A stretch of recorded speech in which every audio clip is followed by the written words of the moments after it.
யாக்கோபு சொல்ல, என்னை பிள்ளையற்றவன் ஆக்குகிறீர்கள். எல்லாமே சிமியோனும் இல்லை, யோசேப்பும் இல்லை. இல்லை இல்லை இல்லை இல்லை. இந்த காத்திருப்பு காலம் முடிவுக்கு வர போகிறது. இன்னும் அடுத்த மீட்டிங்ல யாரை கூட்டிட்டு போக போறாங்க தெரியுமா? யாக்கோபை கூட்டிட்டு போக போறாங்க. எப்படி கூட்டிட்டு போறாங்க தெரியுமா?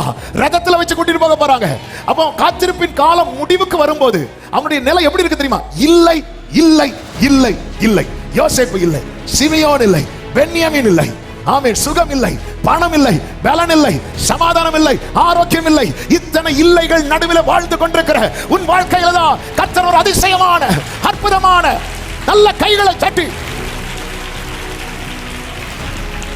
ஜீசஸ் என்னை, அதாவது நான் காத்திருக்கிறது வேற, என்னை கர்த்தர் காத்திருக்க வைக்கிறது வேற. எல்லாமே எனக்கு எதிராகவே நடக்குது, எல்லாமே எனக்கு எதிராகவே நடக்குது, எல்லாமே எனக்கு எதிராக. அவன் எப்படிப்பட்ட நிலையில யாராவது இருக்கு? இந்த நாட்களிலே இப்படி ஒரு வார்த்தையை பார்க்க முடியாது. கர்த்தர் யாக்கோபோட இருந்தாருன்னு பார்க்க முடியாது. ஆனா என்ன வார்த்தையை பார்க்கலாம் தெரியுமா? கர்த்தர் யோசேப்பு